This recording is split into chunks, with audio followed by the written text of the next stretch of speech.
you've never been to one before and you were drawn by the topic tonight. First of all, my name is Jen. I'm with the KU Natural History Museum and Biodiversity Institute, and we host Science on Tap here about 8 times a year. And this is our last one for the summer, but we'll be starting back up in September, October, November, and all the way into next spring. So please follow the Natural History Museum to learn more about our upcoming events. One of the upcoming events that we have, of course, is this one.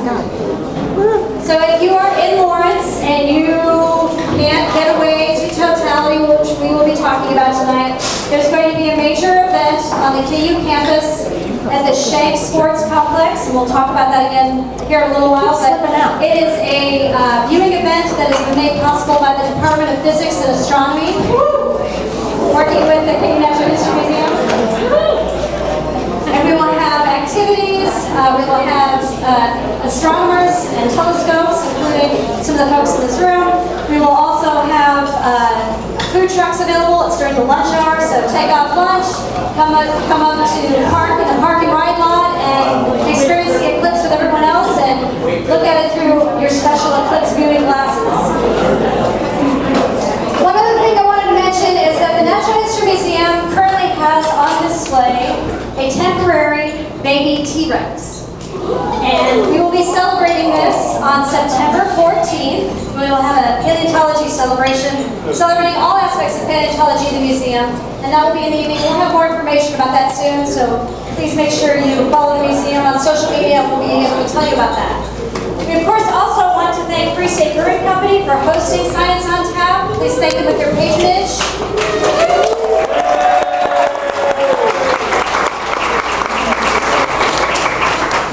And the last thing I will mention on behalf of the museum, we have 2 cards on most of your tables.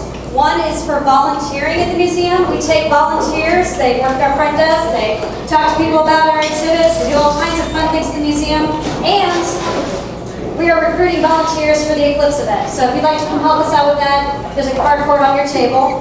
The other item on your table is a membership card. Membership to the Natural History Museum starts at $60, and you get into more than 300 other natural history and science museums across the country if you're a member of the Natural History Museum here in Lawrence. And you get to support programs like Science on Tap. So please consider doing so. We do have some eclipse glasses that were made possible by physics and astronomy. Some of you already have some. We will make them available again at the end. Right now we have so many people here, I think we'd have chaos trying to pass them out. So we will work on that. And the very last thing is that we have a sign-up sheet we'll be passing around if you'd like to learn more about physics and astronomy events that are coming up, or find out about t-shirts that we will have for sale about that feature the eclipse. Sign up on that sign-up sheet and we will make sure you get that information. Science on Tap is formatted so that we have a guest who talks about their expertise, and then we really like to hear from the audience. We hope you come with lots of questions. Although it's a little bit crowded tonight, we do our best to kind of go around one person around with the microphone and try to make sure that if you have a question that you can be heard. If you're in the upper tables, you're welcome to just kind of try to get my attention and just lean over the balcony and we'll make sure that you get heard. And if you need an extra refill of your beverage, there are yellow cards on your table to alert your server. All right, without further ado, it's my great pleasure to welcome Barbara Anthony-Twarog, who is 35 years at the University of Kansas and studying physics and astronomy. And we are very happy to have her here to talk about the eclipse.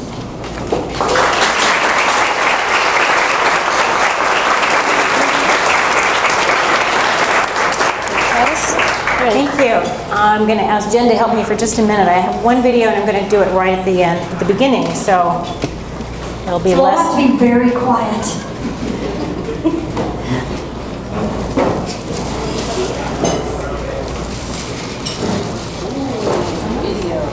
Oh, I may turn the sound down.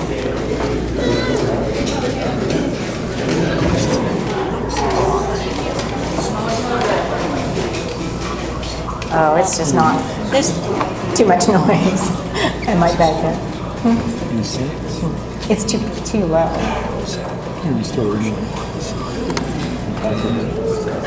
Well, I'll just narrate. The other thing seems to be slipping out a little bit. This is one of many excellent NASA videos that you can find online. If you Google NASA Eclipse 2017, you'll find plenty of material. But what this is showing is what the eclipse would look like from space. That looks a lot better. And you'll see that it is sweeping a path across the continental United States. Hence the name of the presentation. As it comes on. Hello? Yay! I think we are now in business. Thank you. This has been called for obvious reasons, as you just saw, the Great American Eclipse of 2017. And this is another map showing not just the path of totality, that orange path through the middle,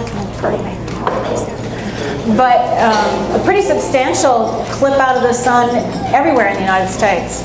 So I was checking my various family members, and most of them will have an 80% or more of the sun covered up for part of the time on August 21st of this year.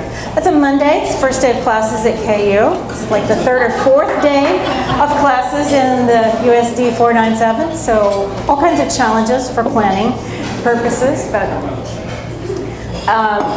I decided what to say a month or two ago, and it's sort of a mix of a little bit of basic information, a little bit about what we might hope to see. And I'm not going to say an awful lot about going to the path of totality, but if you're going, congratulations, it'll be wonderful. It is a unique event. But there are a lot of people who will be in places outside the path of totality, like Lawrence is, and we want to make the best of it. So that's what we've been planning for and focusing on all these months. And as time permits, maybe one or two of the eclipses that have been really important in science history in the last couple hundred years especially. This is another little clip to help introduce what's going on. And that over the period of about an hour and a half, this event will sweep from Pacific Northwest to the Carolinas. There will be another total eclipse covering the United States in another 7 years or so. That one will be in August also. But this one is ours this year. And a little bit more about what goes on. In the course of that day, if you are in the path of totality, and I said it's about a 3-hour extent from start to finish,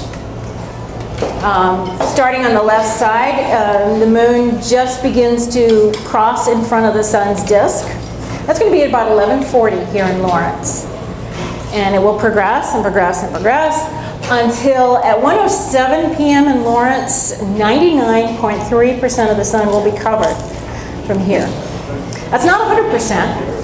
And the difference between 99% and 100% is the difference between seeing some unique things for a total eclipse. So that's the reason I said that people who are going somewhere in the path of totality are going with very good reason, because it is a unique experience. That central picture shows what people will be able to see in the couple of minutes of total eclipse. All of the bright part of the sun blocked out so that we can see the parts that we ordinarily don't get to see, especially called the corona. But there's some pretty exciting things going on just before and after, too. This is the moon in front, and the moon has mountains and craters and valleys. So there's a certain amount of unevenness as those last gasps of sunlight come around the moon's disk. And we can see Bailey's beads and some beautiful bursts of light at the edges. So that's what will happen. Again, we will never have that central moment of total eclipse. It will not be totally covered up. And that's important, and I'll probably say it a couple of times, because that means that there's no time in Lawrence, Kansas when it will be safe to look at this event without those glasses or using some other projection method. For the people who will be someplace where the eclipse will be total for a couple of minutes, for those couple minutes they can take their glasses off and just admire this beautiful event. But that's not going to be true here at any point in this event. All in all, there can be about 5 eclipses in a year. 4 is pretty typical. This year has had 4 eclipses. In fact, there will be a partial lunar eclipse in a couple of weeks, August 7th. There were 2 eclipses in February, neither of them particularly impressive. Generally speaking, if there's 4, 2 of those are lunar eclipses. And I'm not going to say a whole lot more about lunar eclipses. That's when the moon is eclipsed by Earth. It goes through Earth's shadow. So we're going to focus on the solar eclipses when the moon passes directly in front of the sun. And we have a sense that these are rare and fantastic events. So part of what we're going to talk a little bit about is what are the conditions and what does that mean for how often this can happen. I've shown here a couple of not total eclipses as well as a total eclipse. In the one case, there's a partial eclipse where the moon just doesn't seem to quite line up altogether with the sun's disk. And the one in the middle is, it looks like everything's lined up, but the moon's disk just isn't big enough. So that's an annular eclipse. Fortunately, that's not what we have on store for the eclipse this August. It will be a total eclipse for the lucky path across the continental United States. So these are the 3 things that need to happen, and as you begin to see all these things need to happen, that's why this isn't a very common event. For any particular spot on the globe, it can be 3 or 4 centuries between total eclipses. So it's worth having a plan to go to St. Joe or Atchison if you already have a plan. So there's 3 conditions we need for a solar eclipse that would be total. We need the moon to be at the correct phase. We need it to be a new moon. We'll see, briefly look at that. We need that lineup to be perfect. The centers need to line up, and that means that the moon has to not only be on the right side of Earth, but it needs to be lined up in 3-dimensional space pretty accurately so that its disk will completely cross in front of the sun's center. And the moon needs to be at the right distance away from Earth. And the moon, its distance goes in and out regularly about a few percent in the course of a month. So first requirement, and I will not teach lunar phases, it's summer, I don't have to do that during the summer. But you can kind of see, the moon can be in any of these relative positions, considering Earth here and the sun off to the left. And we want the moon to cross completely in front of the sun. So we need it to be on the same side of Earth as the sun. So we need the moon to be, oops, I blacked it out, in that phase, new phase. When the moon is basically on the opposite side of Earth as the sun, then we have full moon. One of the things you can't see in this picture is, if we're looking down on this picture from above the North Pole, it's not clear whether the moon might be a little above the plane that includes Earth and sun or a little bit below. And that brings us to this other condition that's a little bit tricky. And these pictures are always very difficult to see, so I'll try to walk through a little bit of it quickly. This big, flat, circular plane is showing the plane that includes Earth and sun. So we tootle around in the course of a year, and the moon is tootling around Earth 12 times in the course of a year. But one of the little flukes of nature is that its orbit plane is tilted a little bit with respect to the plane we share with the sun. Tilted by about 5 degrees. So at this point in the year, for instance, we have a new moon phase here because the moon is on the sun-facing side of Earth. So somebody right here, for instance, would see the noonday sun, and the new moon would be in the sky, but we never see the new moon because its sunlit side faces away from us. A couple weeks later, the full moon would be over here, but what we see is that the full moon is above the plane, including Earth and sun, and this new moon is below the plane, including Earth and sun. That means its shadow misses Earth completely. Opposite situation over here, the new moon, the shadow of the new moon misses Earth completely, and it's above the Earth-Sun plane. So you might think, well, what about just in between? just in between, which we'll see about twice each year, we'll have the new and full moon phases happening at the point when the moon is also crossing that plane. So that's why there's 2 eclipse seasons every year, and they're about 6 months apart. So we had eclipses in February, we're having eclipses in August this year. So we need correct phase, we need to be at basically the right time of the year so that the new moon is pretty close to the Earth-Sun direction. And then finally, the last condition is one that is a little tricky, but you're going to help yourselves with, I think, here in a second. I may have to work my way over to my Pilates ball,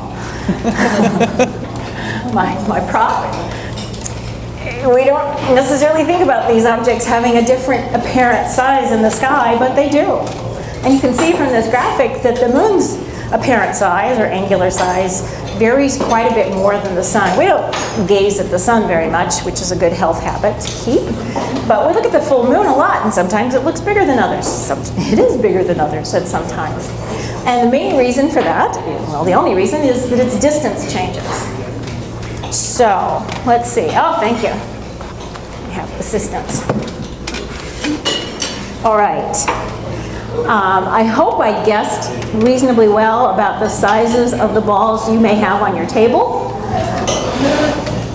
But I'm hoping that you can find a distance to position the small sphere that you have near you so that you can just exactly cover this big sphere. It might not work for people who are really close.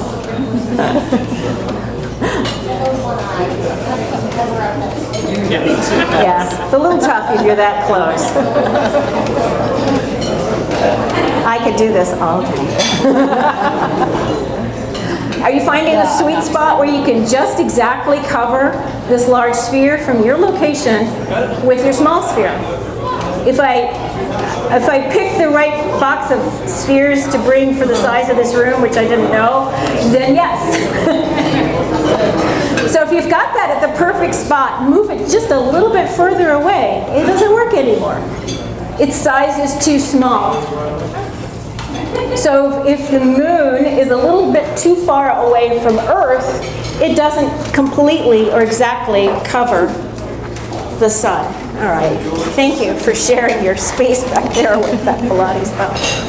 So that's the third condition. We need the moon to be a little bit closer than average. So it needs to be a new moon, it needs to be the right time of the year so it's in the Earth-Sun plane, and it needs to be a little closer than average. So not a big surprise that this doesn't happen all that often. And here's the consequence of that miss. And here is the total eclipse that we are going to have this August. The shadow of the moon just comes to a point, that conical shadow just comes to a point at the surface of Earth. But if it were a little bit farther away, that point is above the surface of Earth. And from our point of view, what we'll see is the moon isn't big enough to cover the sun. So we'd have an annular eclipse. I haven't been doing a very good job keeping an eye out for questions, but please feel free to flag me down if I need to explain something a little better. What will we see here? I said you're not going to see totality here. As an astronomer for 30 or 40 years, I'm kind of used to the fact that I can make great plans and travel long distances and spend a lot of money and then end up watching it rain. It can happen. It could happen here. We've had a lot, more rain than usual this year. This at least is sort of a statistical guess at the likelihood of a clear sky that day. So we're in not terrible shape, 30-40%. So basically 50-50 chance of a good clear sky that day. What I do not know is how dark will it get. We're going to have less than 1% of the sunlight coming through, and that's going to be a pretty gradual transformation over that 3-hour period. It's going to get darker, and then it'll light up again. It should get cooler. Animals will respond, I suspect, in ways that they might ordinarily behave towards twilight. I don't know if it will be dark enough for us to see these things that are up there, but we normally can't see them.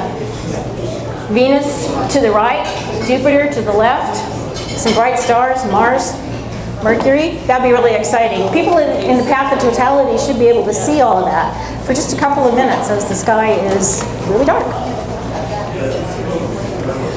We like to tell people about ways to appreciate this event without incurring any health risks. And as I've said, looking at the sun, even when it is very close to the maximum here, which is not 100%, it's not safe without these glasses. So even a 1% of the sunlight is a lot of light, and it's not something you want to expose your eyes to. And you might be tempted because it doesn't look very bright, and that's when you can incur damage. For kids especially, this is probably a great way to appreciate this event, and it's something that they can go back to over the course of that 3-hour period. Just have a couple pieces of cardboard and a pinhole in one of them. You can project an image of the sun on the lower piece of paper. And I think that's probably something we'll have stocks of at our event at the Schenck Sports Complex. Nature does this for us. So if you're someplace with trees, little holes in the leaves of the trees, we're so lucky to have this in the summer. It's just beautiful. There have been partial eclipses in Lawrence in the last 20 or 30 years, and every time this is one of the most beautiful things that happens. There's these little crescent images made by thousands of little holes in the tree leaves. We have a couple of devices that we will employ. We will employ everything we can with as many people as we can find to help. We have a little projection device, which is actually pretty cute because a lot of people can look at it at once. Sunlight comes in here, bounces 2 or 3 times, and makes an image down there so that a lot of people can stand around and watch it. We have a telescope, and other places in town probably have a few. This is a special kind of telescope that only allows light in a very, very narrow color or wavelength range to come through. So any day it looks like that. It's just absolutely gorgeous. So we'll have one of those at Schenck, and we'll have lots of these. And again, we'll try to make sure that anybody who didn't get an earlier distribution of glasses, we do have some. And when we're all done, we'll make sure that you get a chance to get those. So we've been planning this since January or February. We knew it was going to happen, and we knew that people were going to want to do something about it. So we've been planning this activity at the Schenck Sports Complex. It's August, it's Kansas, it's the middle of the day, it's going to be hot if it's clear. So we'll have shaved ice, I think, and food trucks. But Lawrence schools are not going to be coming in droves. There might be some teachers who choose to do this. What we decided in consultation with USD 497 in February was what teachers would really like is the ability to plan their own activities in their buildings. So our department, College of Liberal Arts and Sciences, School of Engineering, and the Museum of Natural History have partnered to buy 11,000 glasses, which got delivered today.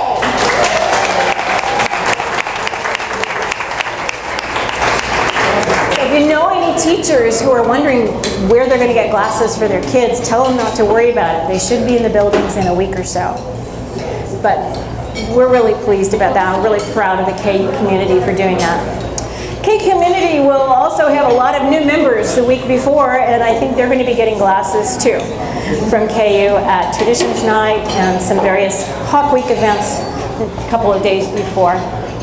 So again, if you want to find us, Natural History Museum website has a link. The Department of Physics and Astronomy has a link for the eclipse at KU.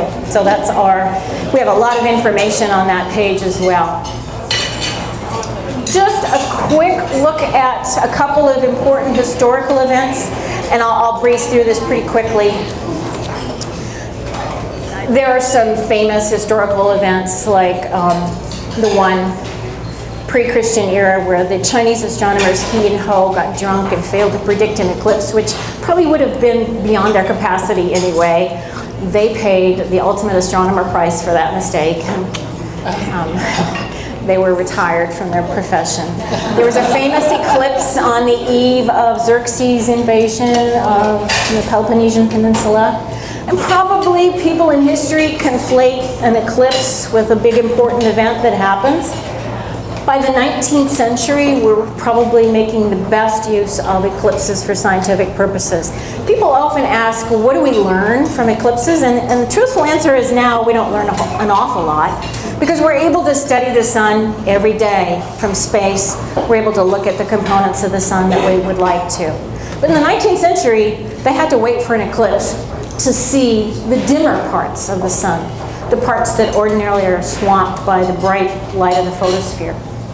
So the 19th century saw, in addition to communications and rail travel, photography, and also another technique that I'll show quickly. This is a photograph from one of the first eclipse expeditions to Prussia in 1851.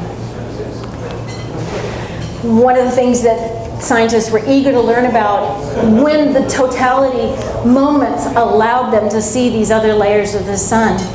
This beautiful layer, this rosy red layer called the chromosphere, you don't see it easily. We can see it now because we can use technology to block out the brighter parts of the sun. But in the 19th century, this was how they were able to study the chromosphere and the corona. This picture on the right. Very dim. You really just have to block out all of the sun in order to see it. And the corona is different all the time. So it's a very lively environment. I said that there were two techniques, two advances in the 19th century that made a lot more scientific discoveries possible, and one of them was the ability to spread light out. Photography would help, of course, because then you could record what you were spreading out and looking at. But this is a spectrum of the sun's chromosphere just at this moment when it's visible. And you'll notice it doesn't really look like a rainbow. It doesn't look like the sun would look like if you spread its light out. It's got bright features. Those bright features are hallmarks of particular elements, and especially hydrogen and helium.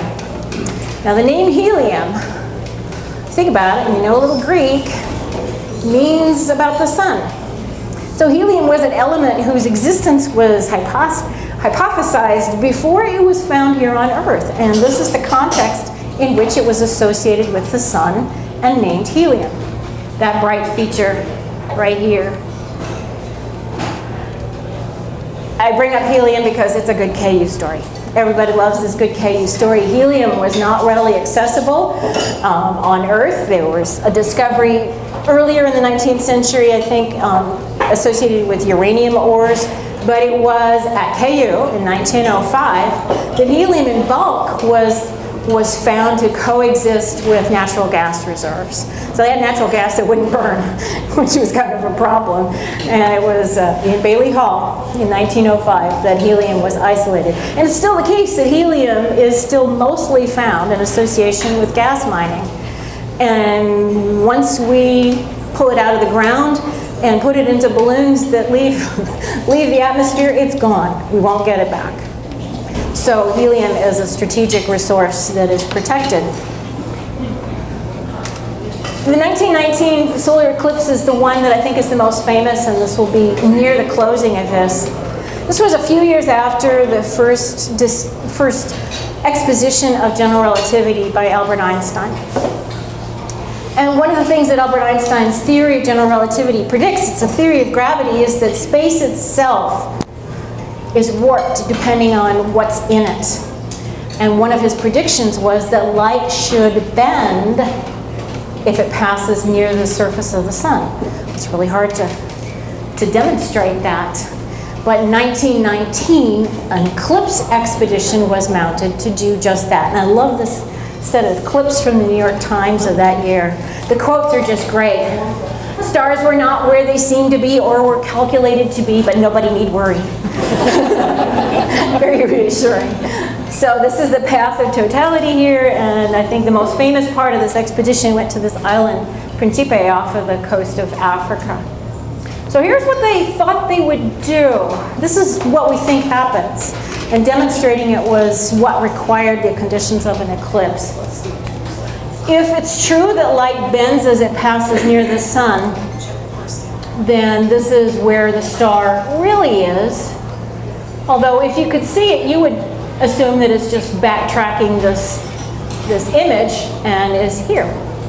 So this is where the star appears to be, this is where it really is.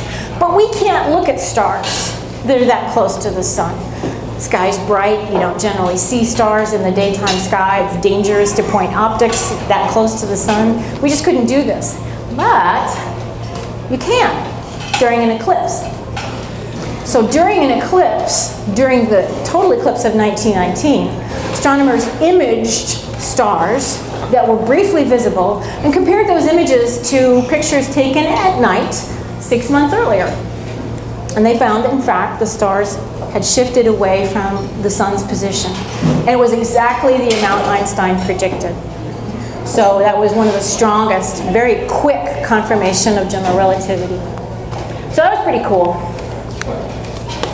As I said, we don't learn that much really new about the sun from eclipses. They are a chance for all of us to celebrate these amazing events. Everybody in this room probably is aware that August 21st is also the anniversary of something pretty dramatic in Lawrence history. So it's the anniversary of Quantrill's raid on the city. And when we realized, these events are taking place on the same day, we immediately thought, Quantrill, eclipse, John Brown, t-shirt. I have to say, I represent the University of Kansas. A lot of what we're doing is on the grounds of the University of Kansas and with the support of the University of Kansas. But this is also a city event, city history. And this t-shirt falls into that category. This is a City of Lawrence t-shirt. And it is as yet a virtual t-shirt. But I think Kristen Reynolds, we do hope to have these before the eclipse, but they are not KU Eclipse t-shirts. That needs to be crystal clear. But they are excellent t-shirts.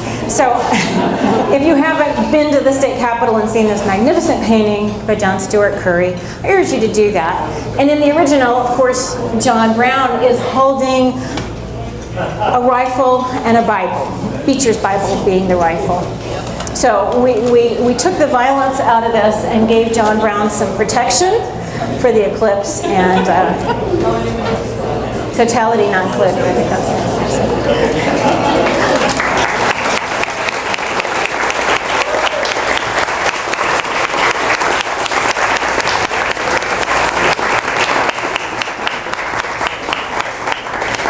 So I don't want to minimize these thank yous. Jen has been with us all the way, pulling me back from the abyss a couple times.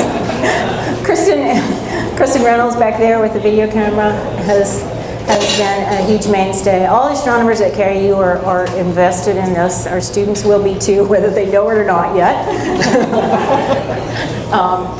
But if you have a chance to thank any of the administrators of KU for their generosity to the Lawrence School District and to you, please exercise that chance.